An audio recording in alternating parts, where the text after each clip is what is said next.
제가 얼마 전에 우리 노예 수련회로 호주를 다녀왔는데요.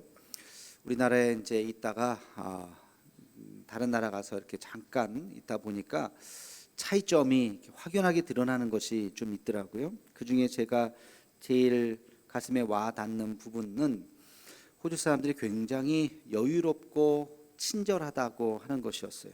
제가 만난 호주 사람들 대부분이 아주 친절했어요. 상점에 가서 뭐 이렇게 영어를 하다가 막혀도 이렇게 뭐 들어주려고 애쓰고 자기가 먼저 막 얘기를 하고 어디서 왔냐고 물어보고 그리고 카페에 가면 여분컵을 우리나라는 줘요 안 줘요? 안 줘죠.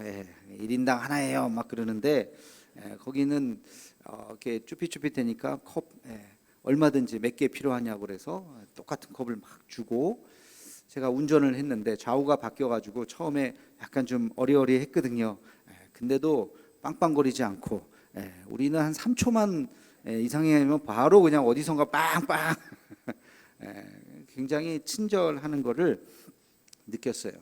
엘리베이터 타면 처음 보는 사람이죠. 다 하이 굿모닝 하면서 다 이렇게 친절하게 인사해주고 웃으면서, 공원에 가면 공원이 이렇게 사람들이 이렇게 적당히 이렇게 강아지랑 노는 사람, 쉬는 사람, 책 보는 사람, 뭐 그런 사람들이 너무나도 참 여유롭다 하는 것을 느꼈습니다. 한국에 딱 왔더니 휴게소에서 바로 마스크 쓰세요 막 이러고 여긴 대한민국이지 하는 걸 다시 한번 느끼고, 운전을 할 때도 긴장하고 바짝 바로 어디서 뭐가 또 이런 우리나라 사람들이 왜 이렇게 여유가 없어졌을까?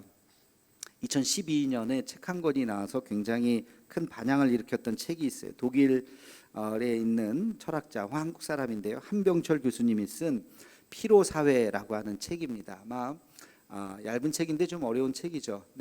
읽어보신 분들도 있을 텐데, 이 책에서 보면 한마디로 이 사회가 뭐 한국뿐만이 아니에요. 이 사회가 성과주의 시대다. 성과주의, 뭔가 성과를, 결과를 내야 되는 거예요. 노력하고 열정을 가져라, 이런 것들을 강조하는 시대예요. 그래서 최고의 가치는 성공과 성취죠. 그래서 한 자리밖에 남지 않은 그 위로 계속해서 올라가는 사회. 그래서 성공한 사람을 칭찬하고, 그러나 우리 내면은 다 피로하다는 거예요. 지쳐가고 있다는 거예요. 한국에서 이 책이 굉장히 많이 팔렸는데 모두가 다 공감하고 있다는 반증이겠죠. 우리는 어렸을 때부터 할 수 있다, 하면 된다, 열정을 가져라, 하여튼 열심을 가져라, 이런 얘기 뭐 수없이 들었죠. 저도 그랬고. 그래서 실제로 성취를 했습니다. 우리나라가 전쟁의 폐허 속에서 지금 한 세대 만에 세계 10위권의 경제 대국을 이루었어요.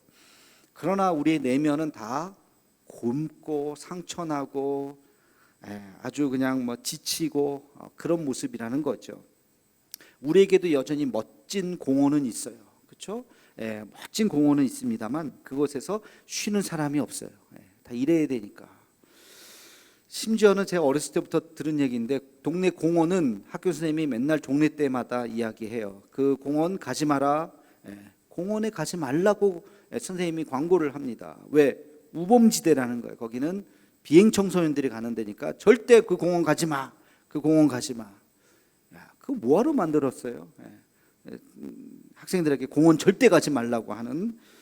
놀이공원, 세계의 손가락 안에 꼽는 놀이공원이 우리나라에도 있어요. 놀이공원은 놀러 가고 쉬러 가는 데인데, 놀이공원 한번 가는 것도 엄청난 전쟁이에요. 전쟁. 아침부터 일어나서 그냥 뭐 차 막히는 걸 뚫고 줄을 서서 그냥 놀이기구 하나 타는 것도 막 갔다 오면 이건 내가 지금 쉬러 간 건지 뭘 한 건지 더 피곤해 갖고 돌아오는, 이게 대한민국이죠. 1인당 국민소득 35,000불. 요것만 딱 보면 우와 대단하죠.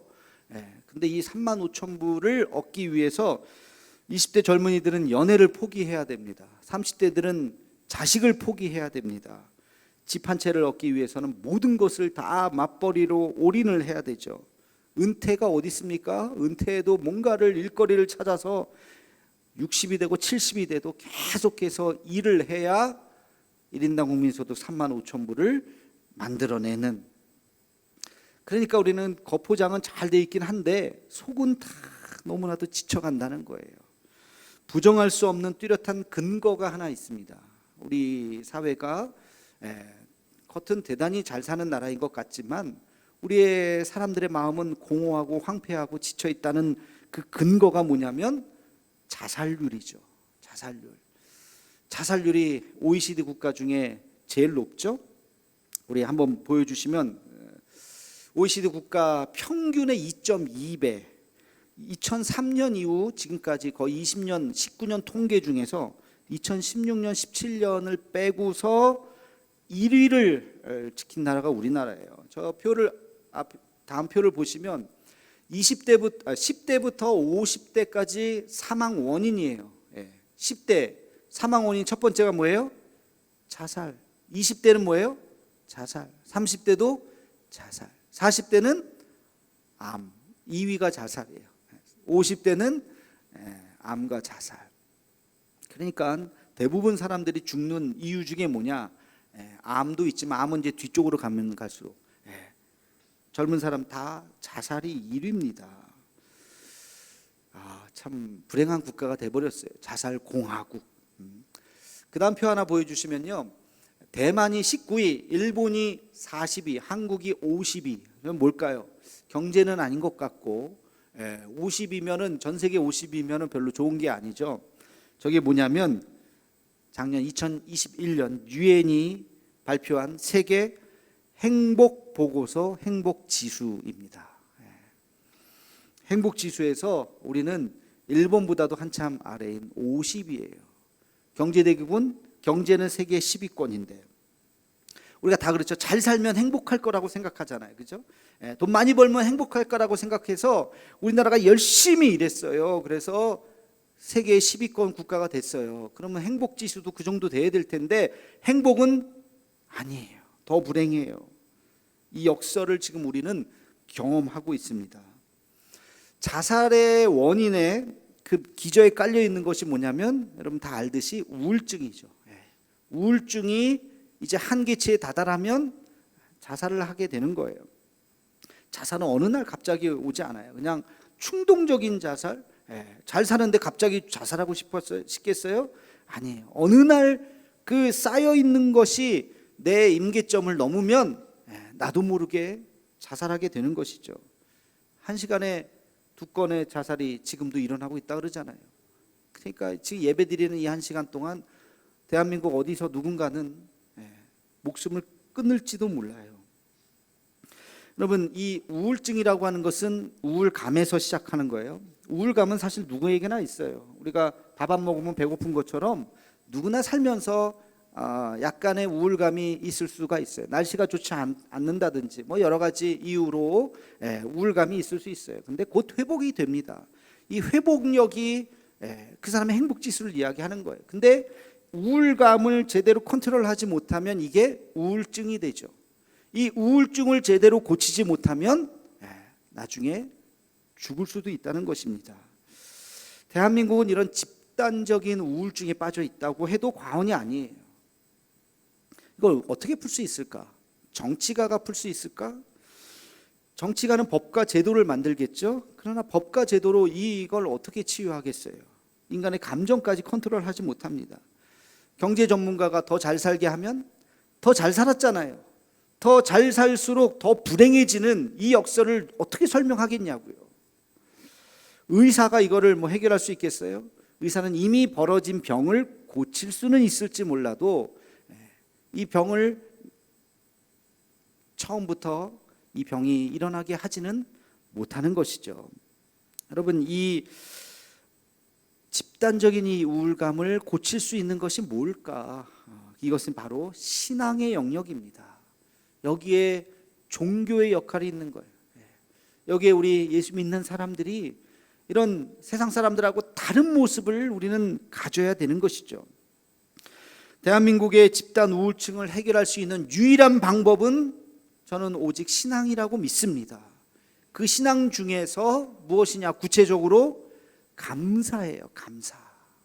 감사 혁명, 감사 회복 운동이 우리에게 일어나야 합니다. 오늘 맥추감사절입니다. 제가 맥추감사절을 말씀을 준비하면서 곰곰이 생각했어요. 하나님께서 왜 맥추감사절을 지키라고 이야기했을까? 그럼 맥추감사절은 뭐예요? 첫 열매를 하나님 앞에 드리는 거예요. 그냥 가을에 그냥 퉁쳐서 가을에 퉁쳐서 모든 곡식을 다 모아서 가을에 드리는 그 추수감사절만 지키면 되지, 중간에 맥추감사절을 꼭 굳이 이 1년의 절반이 지나가 첫 열매를 드리면서 하나님 앞에 감사하라 라고 왜 얘기하셨을까? 그 이유가 뭔지 아세요?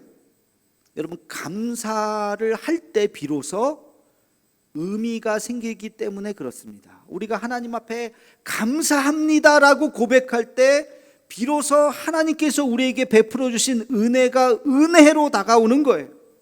감사하지 않으면 아무것도 아니에요. 감사하지 않으면 심지어는 하나님이 있거나 없거나 우리랑 관계가 없다고요. 이게 무슨 말이냐? 예를 들어 보겠습니다. 어떤 사람이 더위에 힘들어서 목이 너무 말라요. 물 좀 주세요. 물 좀 주세요. 목말라 죽겠어요. 그래서 내가 좀 수고스럽지만 저 사람이 너무 힘들구나.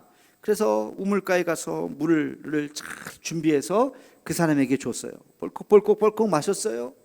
그리고 나서 그냥 싹 가요. 그러면 내 존재는, 내 수고는 뭐예요? 아무것도 아니에요.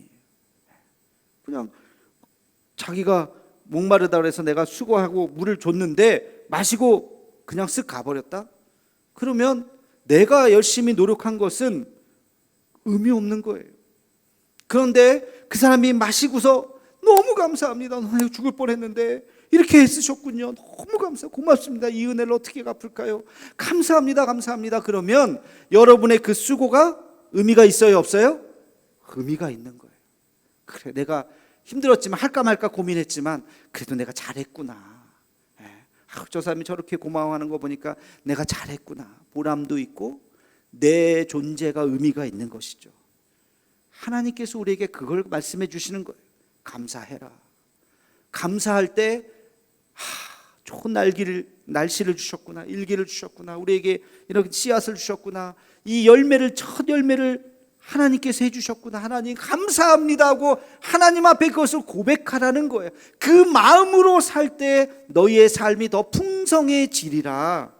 그렇게 말씀을 하시는 겁니다. 그래서 우리는 감사할 수 있어야 돼요. 열매를 얻었는데도 입술 닦고 하나님 내가 열심히 했는데 하나님의 존재는 온데간데 없어요. 그냥 자기의 수고만 생각하는 거예요. 하나님께서는 그러지 말라는 거예요. 감사할 때 하나님의 존재가 드러나는 것이요, 우리에게는 하나님 앞에 그 은혜를 경험하게 되는 것입니다. 슈바이처 박사가 이런 말을 했어요. 인생에서 가장 멋진 일은 모든 일에 감사하는 것이다. 이를 터득한 사람은 삶의 의미를 아는 사람이다. 이런 사람은 삶의 신비를 모두 꿰뚫고 있다. 삶의 신비란 모든 것에 감사하는 것이다. 여러분, 인생에서 가장 신비스러운 것이 뭐냐면 감사를 깨닫는 데 있다는 거예요. 감사를 깨달을 때 모든 것이 의미로 다가오는 거예요. 의미로. 나에게 옆 사람이 있는 거 그냥 있나 보지, 우연히 앉았나 보지가 아니라 정말 이분이 참 귀한 분인데 이 자리에 나와 함께 이 시간에 있구나 라고 하는 그 의미를 깨달을 때 감사가 생기는 것이요, 감사가 우리의 삶의 신비라는 것이에요. 여러분, 감사를 생각할 때 매기 효과라고 하는 것이 있어요. 매기 효과 들어보셨어요? 미꾸라지를 이제 먼 곳으로 수송을 할 때 통에다 넣죠. 미꾸라지를 집어넣습니다. 한 열몇 시간 이동을 하면 미꾸라지가 거기서 다 지쳐가지고 10시간 후에 뚜껑을 열어보면 상당수가 죽어 있다는 거예요. 힘을 잃어서. 그래서 이 미꾸라지를 어떻게 하면 살릴 수 있을까 해서 미꾸라지를 그 통에다가 메기를 한 마리 집어넣는다는 거죠. 메기를 한 마리 집어넣고 열몇 시간을 가면 미꾸라지가 뚜껑을 열면 쌩쌩하게 한 마리도 안 죽고 살아있다는 거예요. 이걸 메기 효과라 이렇게 이야기를 해요. 그런데 미꾸라지 입장에서 생각해 보면 메기가 이쁠까요? 미울까요? 밉죠. 메기는 지금 미꾸라지 잡아먹으려고, 미꾸라지는 도망다니려고 막 그러다 보면 쌩쌩하게 미꾸라지가 살아 있는 거예요. 미꾸라지 입장에서는 메기가 밉지만 다시 한번 잘 생각해 보면 메기가 나를 괴롭히는 것이 아니라 나를 더 강하게 한다, 나를 더 단련시킨다 라고 깨달을 수 있다면, 미꾸라지가 만약에 그것을 깨달을 수 있다면 메기가 미운 것이 아니라 어떤 존재가 됩니까? 고마운 존재가 되는 거예요. 고마운 존재가. 여러분, 이런 매기는요 우리의 삶에 있어요. 여러분의 삶의 자리, 직장이라든지 거래처라든지 어디서든지 매기가 없어요? 있어요. 많아요. 매기가 있다니까요. 나를 괴롭히는 그 존재, 그것만 생각하면 미워 죽겠죠. 불평이죠. 저 매기 때문에 내가 힘들다. 근데 다시 생각해 보면 그 매기 때문에 내가 더 강해질 수 있다, 더 지혜로워질 수 있다고요, 더 나를 더 단련시킬 수 있다고요. 그거를 깨달을 수 있으면 얼마나 좋을까. 근데 우리 현실 세계에서 깨닫기는 어렵습니다. 불평불만밖에 나오지가 못해요. 그래서 우리는 뭘 하는 거예요? 기도하는 거예요. 묵상하는 거예요. 영적인 체험을 하는 거예요. 그 매기가 오히려 나에게 감사의 제목으로 다가오는 것입니다. 하나님, 나에게 매기를 주셔서 감사합니다. 이런 고백을 할 수 있는 우리가 되기를 축원합니다. 그 매기가 나에게 감사로 다가오는 그 어느 순간, 이게 삶의 신비라고요. 우리 인생의 신비인 것입니다. 오늘 말씀에 보면 범사에 감사하라 그랬죠. 범사에 감사하라. 여기서 핵심은 범사예요. 범사는 뭐예요? 모든 일에 감사하는 거예요. 모든 일. 아니, 기분 좋은 일 있을 때 감사할 수는 있어요. 첫 열매를 들으니까 감사할 수는 있어요. 근데 범사에 기분 안 좋은 일, 아니 고통, 아니 어려움, 이런 일, 환난과 역경 속에서 어떻게 감사를 할 수 있냐고요. 그러나 오늘 말씀은 그럼에도 불구하고 감사하라 라고 이야기하고 있습니다. 여러분, 이게 어떻게 가능할까? 두 가지만 말씀을 드리겠습니다. 모든 일에 감사하기 위해서 우리는 어떻게 해야 될까? 첫째는 하나님이 우리의 삶을 선으로 인도하실 것을 믿으시기를 축원합니다. 궁극적으로 하나님께서 마침내 우리의 인생을 선으로 인도하실 것이다 라고 믿으셔야 합니다. 여러분, 이스라엘 백성들이 출애굽을 했어요. 과정은 얼마나 힘듭니까? 느닷없이 전쟁이 일어나질 않나, 마실 물이 없질 않나, 먹을 것이 없질 않나.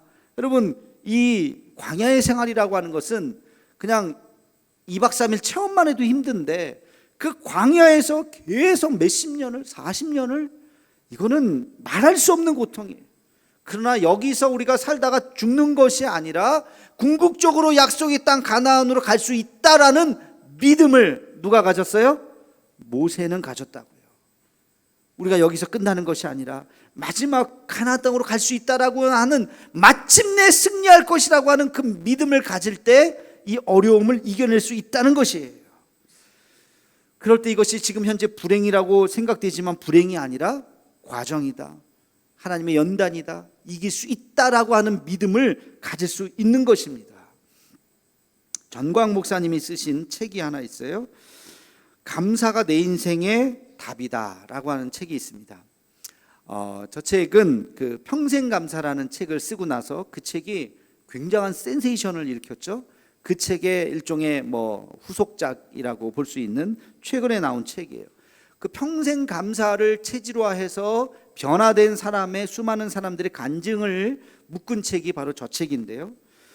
거기에 보니까 한 분이 나와요. 바로 이지선 교수님. 우리 교회도 한번 오셨죠. 한동대 교수님으로 오셨던 분. 20대 교통사고로. 저분이 20대 얼마나 이뻤냐면, 사진 보여주시면 저런 모습이에요. 24살 때 저렇게 참 이쁜 모습으로 찬양팀 싱어도 하고요. 이화여대 다녔던 저 모습, 저 사진을 찍고 나서 불과 얼마 있지 않아서 교통사고를 당해서 온몸, 자기의 모든 피부의 55%가 3도 화상을 입었어요. 그래서 7개월간 무려 30번의 수술을 했습니다. 저 사진은 벌써 좀 많이 이뻐진 거예요.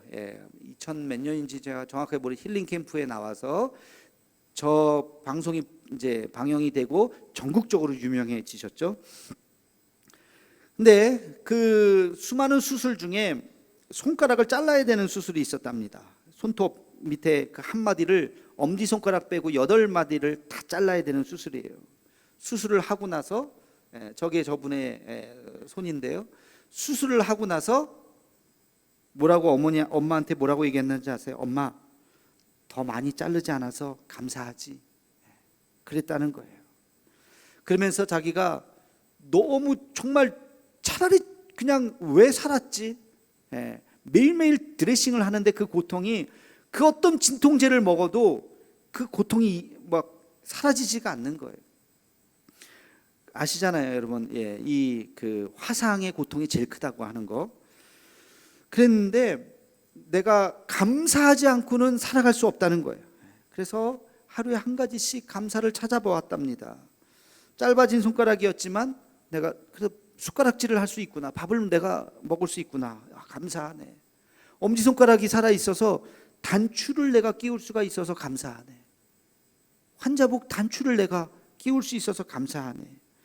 몸을 씻을 수가 없어요, 화상 때문에. 근데 발은 그래도 불타지 않아서 발을 내가 이렇게 씻을 수 있어서 감사하네. 목소리는 남아있어서 말은 할 수 있어서 감사하네. 감사의 눈으로 자기 자신을 하나하나 보니까 예전에 몰랐던, 당연하게 생각했던 것이 다 감사로 다가오더라는 겁니다.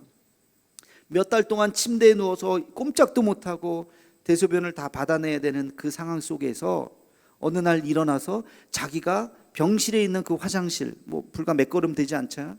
그 화장실을 자기 스스로 걸어가서 화장실을 갈 수 있는 그날을 잊을 수가 없다는 거예요. 너무 감사해서, 야, 내가 일어나서 내 힘으로 갈 수 있구나, 내 힘으로 이제 화장실을 갈 수 있구나. 지금은 이분이 뭐 아시다시피 미국에 유학까지 가서 공부를 하고 사회복지사 박사까지, UCLA에서 박사를 받고 한동대 교수님으로 지금 와 계시잖아요. 어떤 기자애가 얄궂게 이런 질문을 이분에게 했답니다. 만약에 당신이 할 수 있다면 사고 이전으로 돌아가고 싶지 않으세요? 어떻게 이런 잔인한 질문을 할 수 있었는지. 사고 이전으로 돌아가고 싶지 않으세요? 우리 같았으면 그걸 질문이라고 하십니까? 근데 이분의 대답은 아니요, 결코 이전으로 돌아가고 싶지 않습니다. 저는 지금 이대로 행복하고 감사합니다. 다시 돌아가고 싶지 않다는 거예요. 하나님께서 마침내 내 인생을 선으로 인도하셨다고 하는 것을 그가 신앙으로 고백했던 것이죠. 그 중간의 고통은 이루 말할 수 없는 고통이었지만 하나님께서 마침내 나를 하나님께서 선으로 인도하셨다고 고백했다는 것이에요. 고통도 지나고 놓고 보니까 감사하다. 여러분, 하나님께서 여러분의 인생을 마침내 선으로 인도하실 것을 믿으시기를 주님의 이름으로 축원합니다. 이 믿음이 있을 때 우리는 감사할 수 있어요. 두 번째, 마지막으로 한 가지 더 말씀드리고 싶은 것은, 모든 일에 우리가 어떻게 감사할 수 있을까? 이것은 여러분, 감사가 습관이 될 때 가능합니다. 감사가 습관이 돼야 돼요. 그냥 감사가 그냥 반응이 아니라 그냥 감사가 습관이 돼야 돼요. 여러분, 감사의 반대말이 뭔지 아세요? 감사의 반대말, 불평, 불만, 그것이 아니라 당연입니다. 당연. 아까도 우리가 그 찬양했죠. 당연한 줄 알았는데 당연이 아니라 모든 것이 은혜였어. 모든 것이 하나님의 은혜요 감사인 것이죠. 그러니까 당연하게 받아들이면 감사가 없어요. 당연한 거지. 당연은 감사의 적이에요. 여러분, 우리가 감사를 생각할 때 두인 감사가 있어요. 뭘 이루어 주셔서 감사합니다. 합격하게 해주셔서 감사합니다. 나에게 이런 많은 은혜를 주셔서 감사합니다. 이걸 두잉의 감사예요. 근데 감사는 두잉의 감사만 있는 것이 아니라 비잉의 감사가 있습니다. B-E-I-N-G, 빙, 존재적 감사가 있어요. 하늘을 주셔서 감사해요. 공기를 주셔서 감사해요. 공기라는 존재 자체가 우리에게 감사한 거죠. 마실 물을 주셔서 감사해요. 우리에게 이런 아름다운 예배당을 주셔서 감사해요. 사랑하는 우리 교우가 있어서 감사해요. 감사하지 않으세요? 옆에 사람 인사 한번 합시다. 감사합니다. 당신이 있어서 감사합니다. 옆에 사람이 나에게 꼭 커피를 사줘서 감사한 게 아니에요. 커피 사줘서도 감사하죠. 그거는 무슨 감사예요? 두잉의 감사예요. 아유, 나에게 이런 베풀어 주셔서 감사합니다. 그러나 두잉의 감사만이 아니라 비잉의 감사, 그냥 내 옆에 있어 주는 것만으로도 감사한 거예요. 오늘 말씀을 제가 이렇게 준비해서 탁 나왔는데 성전에 아무도 없다. 얼마나 황당하겠어요. 아무도 없는데 내가 이 말씀을 준비하면서 이 말씀을 들어주실 교우들이 있다고 하는 것이 감사하더라고요. 오늘도 이렇게 1부부터 2부, 3부 이렇게 많은 교우들이 말씀을 들어줄 수 있다는 것이 새삼저에게 감사한 거예요. 여러분, 감사는 습관이 돼야 돼요. 무의식적으로 감사가 나와야 돼요. 여러분, 어떤 어려운 일이 탁 벌어졌으면 나도 모르게 나오는 말이 어떻게? 이거 어떻게? 큰일 났네. 이거 어떡하지? 이런 말을 하죠. 그러지 말고 이제부터는 어떻게 해야 돼요? 어이구 감사하네. 다 함께 시작. 어이구 감사하네. 어려운 일이 딱 생기면 어이구 감사하네. 나도 모르게 무의식적으로 암이에요. 어이구 감사하네. 부도가 났어요. 어이구 감사하네. 아시겠어요? 나도 모르게 무의식적으로 그냥 감사가 내 몸에 그냥 배야 돼요. 그냥 어떻게 해요? 어이구 감사하네. 어이구 감사하네. 감사가 습관이 돼야 됩니다. 제가 말씀 준비하다 보니까 이찬수 목사님이 쓰신 책이 하나 나오더라고요. 153 감사 노트. 저게 보니까 뭐냐면 153 하루에 한 번 말씀 묵상하고 하루에 5번 감사를 기록하고 하루에 3번 감사를 표현하라 라는 뜻의 153 감사 노트예요.